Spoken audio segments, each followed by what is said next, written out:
नमस्ते, मैं अविनाश। आप सबका टाइम एंगल ट्रेडिंग चैनल में स्वागत करता हूँ। जैसे कि मैंने लास्ट वीक में कहा था कि बाइंग पावर टेस्ट होगी, तो वो एक्चुअल मीनिंग में लास्ट वीक में पैनिक हमको दिखाई दिया और बाइंग पावर जो है वो रियल टेस्ट हो गई। अब जैसे कि टेस्ट होगी, इसका मतलब ये है कि यहाँ पे अगर आप निफ्टी में देखते हो तो 13 मई को जो गैप हुआ था, वो गैप जो था वो बाइंग पावर थी और वो बाइंग पावर ऊपर से यहाँ से एक अच्छी मूवमेंट देने के बाद ऊपर में जो सेलर का गैप था वहाँ से वापस नीचे की तरफ आई और ये बाइंग पावर के आसपास वापस यहाँ पे आई। अभी हमने हाल ही में देखा था 19 अगस्त को 18 अगस्त को कि 18 अगस्त को गैप से ओपन हुआ। बाइंग वहाँ पे बायर खड़ा था, लेकिन वो बायर को पूरी तरह ख़त्म करके वापस नीचे जो मेन बायर है उसके आसपास निफ्टी की मूवमेंट आई हुई है। और जैसे टाइम एंगल, मेन तो टाइम एंगल है। टाइम एंगल से अगर हम टॉप से डाउनवर्ड टाइम एंगल देख रहे हैं, जो रेड टाइम एंगल है वो डाउनवर्ड टाइम एंगल है और ग्रीन टाइम एंगल है वो अपवर्ड टाइम एंगल है। जैसे कि नए व्यूअर है उनको मैं बता देता हूँ कि टाइम एंगल में टाइम और प्राइस ये दोनों होते हैं, जिसका एंगल कभी भी चेंज नहीं होता। ये दिखती भले ट्रेंड लाइन जैसी है, लेकिन ये ट्रेंड लाइन नहीं है, ये टाइम एंगल है जो गैन 45 एंगल ही है। तो इस टाइम एंगल के बारे में अगर आपको जानकारी समझ के लेना है तो आप पीछे की वीडियो प्लीज़ आप देख लीजिए, तो आपको समझ में आएगा कि टाइम एंगल कैसे बनाया जाता है और कैसे यूज़ किया जाता है। तो जैसे कि मैंने अभी बताया कि अपवर्ड टाइम एंगल जो है वो ग्रीन है और डाउनवर्ड टाइम एंगल है वो रेड है। तो अगर हम लोग टॉप से डाउनवर्ड टाइम एंगल डाला है तो यहाँ पे मैंने बताया था कि 22 जून को मैंने एक सोलिस्टिक डे के ऊपर मैंने बताया था कि यहाँ से अगर मूवमेंट ऊपर की तरफ आती है तो हमको एक अच्छी पॉजिटिव मूवमेंट मिल सकती है, लेकिन उसके बाद वापस ऊपर जाके सेलर के गैप ने काम किया और नीचे की तरफ मूवमेंट आ गई। अभी टाइम एंगल यहाँ पे फर्स्ट जो यहाँ पे बाइंग सिग्नल आया था वो अगर हम लोग देखते हैं तो वो अभी भी इंटैक्ट है। जो टाइम एंगल ऊपर से आया हुआ है उसको कन्विंसिंगली ब्रेक नहीं किया, तो बल्कि वापस ऊपर आने के बाद अभी वापस वही टाइम एंगल पे रेस्ट हो रहा है। तो एक चीज़ ये है कि अभी भी बायर के होप नहीं टूटे हैं, ये मैं मानता हूँ कि बायर अभी भी होप पे है कि यहाँ से निफ्टी ऊपर आ सकती है और वो टाइम एंगल भी यहाँ पे आपको सपोर्ट कर रहा है, बायर को सपोर्ट कर रहा है। मैं आपको ये बता दूं कि जो भी ग्लोबल में हो रहा है, ट्रम्प का टैरिफ जो भी हो रहा है, टैरिफ के वजह से, एफआई सीलिंग के वजह से जो भी दिख रहा है वो पूरा निगेटिव है। मुझे पता है कि ये पूरा निगेटिव है, फिर भी मैंने थंबनेल में ये डाला है कि सब सपोर्ट के आसपास है। बैंक निफ्टी बहुत अच्छा सपोर्ट दिखाएगी और निफ्टी भी बहुत अच्छी सपोर्ट दिखाएगी।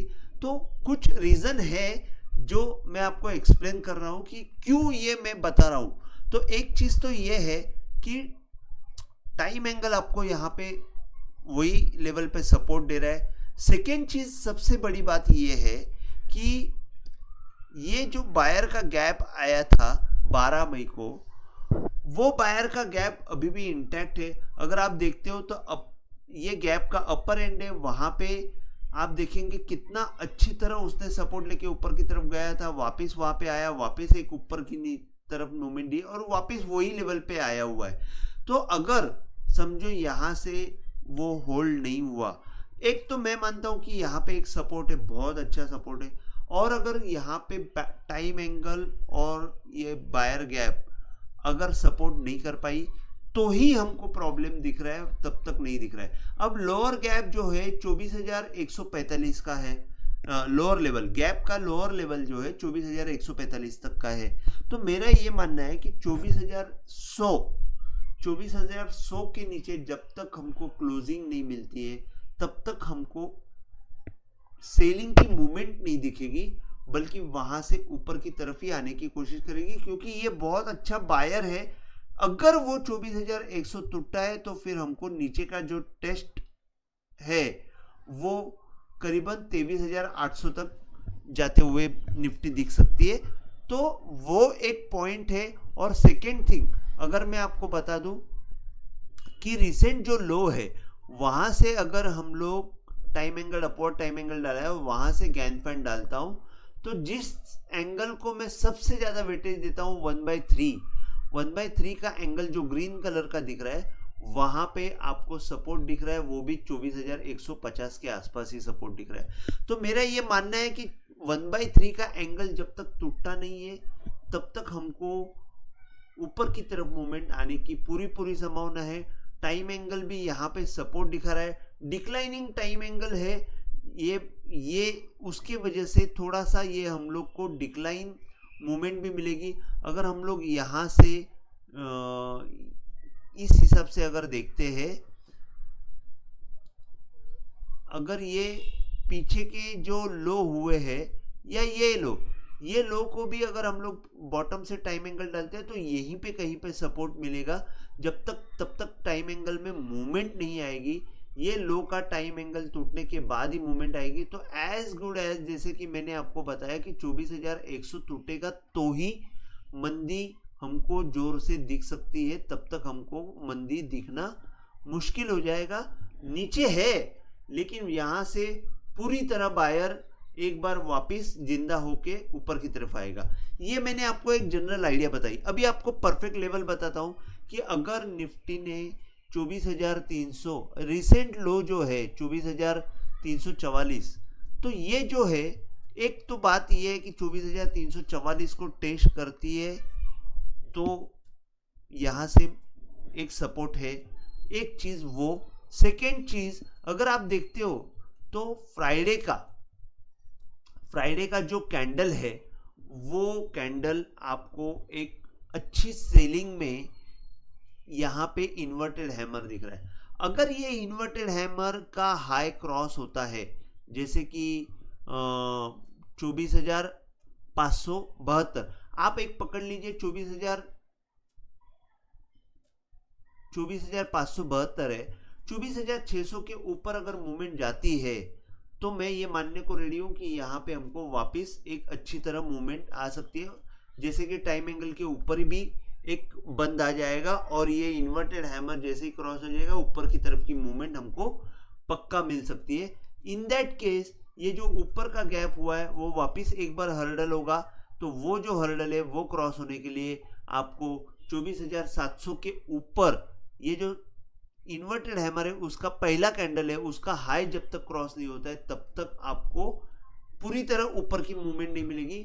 लेकिन जैसे ही ये कैंडल का हाई क्रॉस हो जाएगा, यहाँ तक 24,700 के ऊपर जाएगा और जैसे 24,700 के ऊपर बंद आएगा, ये जोन में वो वापस चला जाएगा और फिर 24,850 यहाँ तक मूवमेंट जाने की पूरी तरह संभावना रहेगी। वहां पे जाने के बाद फिर हम लोग ऊपर की मूवमेंट देखेंगे। लेकिन मेरा ये मानना है कि यहाँ पे एक अच्छा सपोर्ट है, नीचे 24,100 और ऊपर की तरफ आपको मैंने जैसे बताया कि एक 24,600 के ऊपर मूवमेंट आनी चाहिए, दूसरा 24,700 का एक पॉइंट बताया और 24,850। ये तीन टारगेट आप पकड़ के चलिए अगर यहाँ से सपोर्ट मिलता है तो। और नीचे की तरफ आपको 24,100 का एक बहुत अच्छा सपोर्ट मिल सकता है। तो मैंने आपको गैप के बारे में बताया, जैसे कि आप और एक गैप के बारे में बता देता हूं कि बॉटम में एक अच्छा बायर का बॉटम में एक्चुअली सेलर का गैप बना था और उसको क्रॉस करके जब बाइंग मूवमेंट आई तो ये बायर का गैप बन जाता है और ये बायर का गैप बनने के बाद यहाँ से ऊपर में और एक गैप बना, जैसे कि ये बायर का गैप बनने के बाद वापिस ये मतलब ये सेलर का गैप बायर में टर्न हो गया और ऊपर से यहाँ पे एक बायर का गैप बना और उसके बाद ये मूवमेंट आई हुई है। तो मेरा ये मानना है कि भले ही ट्रम्प कितना भी कोशिश कर ले, मेरे हिसाब से इंडिया का इकोनॉमी यहाँ पे सपोर्ट करेगा, मतलब अच्छा काम करेगा, हमारा गवर्नमेंट अच्छा काम करके हम लोग यहाँ पे इंडियन इकोनॉमी को ऊपर लाने की पूरी तरह कोशिश हो जाएगी। ये मुझे ये बाइंग पावर के हिसाब से लग रहा है, भले ही मैंने करंट सिचुएशन को इग्नोर किया है, ऐसे आप पकड़ के चलिए जैसे कि मैंने टाइम एंगल के हिसाब से आपको एक्सप्लेन किया हुआ है। तो ये हुआ निफ्टी के बारे में। बैंक निफ्टी के बारे में मैं आपको बता देता हूं। बैंक निफ्टी में भी अगर आप देखते हो तो एक टाइम एंगल यहां पे भी मैंने गैप डाला हुआ है। ये गैप जो है बैंक निफ्टी का बाइंग पावर जो है, बाइंग पावर को टेस्ट तो किया और उसके नीचे भी बंद हुआ है, लेकिन यहां से अगर आप देखते हो कि ये पूरी तरह जो मूवमेंट आई हुई है, ये मूवमेंट आने के बाद जो फर्स्ट रिएक्शन पॉइंट है, वो फर्स्ट रिएक्शन पॉइंट के यहाँ पे बैंक निफ्टी आई हुई है। अगेन बैंक निफ्टी में भी यहाँ पे इन्वर्टेड हैमर बना हुआ है। जब तक ये बैंक निफ्टी के इन्वर्टेड हैमर के पहला कैंडल जो है वो क्रॉस नहीं होता है, तब तक हम लोग ऊपर की तरफ की मूवमेंट नहीं देखेंगे। लेकिन पहला कैंडल जैसे ही क्रॉस हो जाएगा आप अलर्ट हो जाइए। 24,400 जैसे ही क्रॉस हो जाएगा आपको, या तो आप अगर ये गैप की ऊपर की एंड पकड़ते 24,500, उसके ऊपर अगर बंद आता है तो बैंक निफ्टी में हमको बाइंग की अच्छी तरह मूवमेंट मिल सकती है।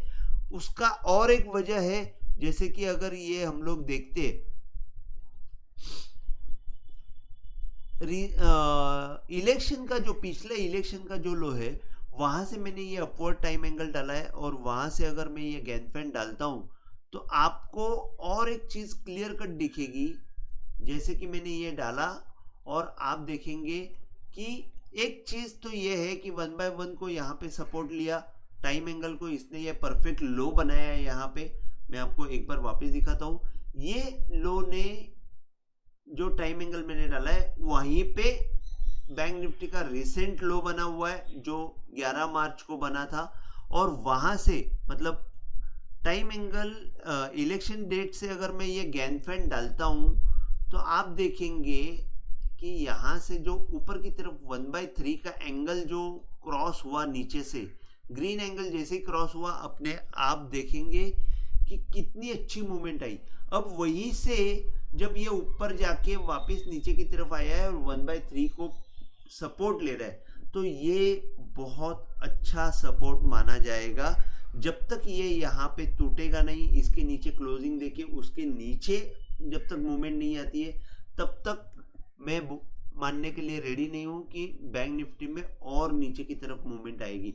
लेकिन एक चीज मैं आपको बता देता हूँ, जैसे कि हमेशा स्टॉप लॉस तोड़ने के धंधे सब हो जाते हैं, ऐसे भी हो सकता है कि मंडे को ये जो फर्स्ट रिएक्शन पॉइंट है जो 53,483, उसके नीचे 483 के नीचे जाके वापस ऊपर की तरफ क्लोजिंग आ जाएगी, और वहां से अगर ये मूवमेंट ऊपर की तरफ बाइंग आके ऊपर की तरफ 54,600 400 500 अगर क्रॉस हो जाता है, तो हम बैंक निफ्टी में बहुत अच्छी ऊपर की तरफ की रैली देख सकती है।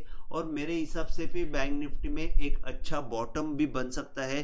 जैसे कि मैंने थंबनेल में कहा है कि बैंक निफ्टी में बॉटम बनने की पूरी तरह संभावना है, और निफ्टी में बहुत अच्छे सपोर्ट के आसपास होने की वजह से वहां पे भी हमको सपोर्ट मिलने की पूरी तरह संभावना है। तो ये सब टाइम एंगल के हिसाब से मैं बता रहा हूँ। और यहाँ पे गैप का जो थ्योरी है, जब तक ये ऊपर की तरफ 54,530 के ऊपर जब तक क्लोजिंग नहीं मिलती है और उसके ऊपर नहीं जाती है, तब तक बैंक निफ्टी में ऊपर की तरफ की मूवमेंट नहीं आएगी। लेकिन टाइम एंगल सपोर्ट दिखा रहा है, प्लस ये रिएक्शन पॉइंट आपको सपोर्ट दिखा रहा है, 1/3 का सपोर्ट है, ये चारों तरफ से देखा जाएगा तो बैंक निफ्टी मुझे ऐसे लग रहा है कि यहाँ पे एक बॉटम बनाने की पूरी तरह संभावना है। कैंडलस्टिक के हिसाब से भी देखते हैं तो भी वही नीचे इन्वर्टेड हैमर बना हुआ है, तो आपको यहाँ पे क्लोजली वॉच करना है कि क्या करती है। ऊपर की तरफ जैसे ये 54,500 के ऊपर जैसे आएगी, अगेन फिर मूवमेंट आपको 55,500 तक की जाती हुई दिखेगी। और अगर नीचे में अगर समझो मंदी आ गई तो आपको नीचे के टारगेट जो है बैंक निफ्टी में यहाँ पे 52,500 तक निफ्टी जा सकती है, जो यहाँ से रिसेंट टॉप से जो डाउनवर्ड टाइम एंगल मैंने डाला हुआ है वहां तक की मूवमेंट आपको दिख सकती है। तो ये टाइम एंगल के यहाँ तक की मूवमेंट दिख सकती है और वहां से भी वापस सपोर्ट आने की पूरी तरह संभावना है। तो चारों तरफ से अगर देखते हैं तो मुझे ऐसा लग रहा है कि भले मंदी है, लेकिन मेरे हिसाब से थोड़ा सा यहाँ पे कॉशियस रहना चाहिए। ज़्यादा मंदी करके अगर हम लोग सब माल छोड़ते जाएंगे तो तकलीफ हो सकती है। तो आप थोड़ा सा कॉशियस रह के, मेरा ये एडवाइस रहेगा कि कॉशियस रह के आप अपनी पोजीशन को उस हिसाब से लिक्विडेट कीजिए और देख के, मार्केट सिचुएशन देख के लिक्विडेट कीजिए। और मैं ये बोलूँगा कि ये जो मैं क्या बोल, टाइम एंगल जो है, जो सपोर्ट दिखा रहा है, वो आपके ट्रेडिंग के लिए अच्छी तरह यूज करना सीखिए कि इसमें कैसे यूज हो सकता है। गैप थ्योरी है, टाइम एंगल है, तो आप इस हिसाब से अपनी पोजीशन मॉडिफाई कर लीजिए। तो ये वीडियो मैंने एजुकेशनल पर्पस के हिसाब से बनाया हुआ है। तो आप सबको मैं आपको ये कहता हूँ कि इसी हिसाब से आप अगर टाइम एंगल को फॉलो करना चाहते हो तो आप अच्छी तरह काम कर सकते हो। और आने वाले समय में मैं वीडियोस ज़्यादा बनाने वाला हूँ। थोड़ा सा मुझे अभी भी नहीं हो रहा है, लेकिन टेलीग्राम चैनल भी मैं एक्टिव करने वाला हूँ, वो भी नहीं हो रहा है। लेकिन जैसे आने वाले समय में 1-2 हफ्ते में मैं टेलीग्राम चैनल में भी एक्टिव हो जाऊंगा और वीडियो भी वीकली 2-3 करने की, जो मैं लास्ट 2 वीक से बोल रहा हूँ लेकिन हो नहीं रहे, लेकिन वो मैं पक्का करूंगा। तो टाइमली अपडेट देने की कोशिश करने वाला हूँ। ऊपर से मैं ये भी करने वाला हूँ कि मराठी में भी वीडियो बनाने वाला हूँ। जो मराठी व्यूअर है उनको वहाँ पे अच्छी तरह समझ में आए, उस हिसाब से मैं मराठी में भी वीडियो बनाने की कोशिश करूंगा। जो यही चैनल पे रहेंगे, मराठी अलग से वीडियो रहेंगे और हिंदी अलग से वीडियो रहेंगे। तो अगर आपको वीडियो पसंद आया हो तो प्लीज़ आप शेयर कीजिए, लाइक कीजिए और सब्सक्राइब कीजिए। जय हिंद, थैंक यू।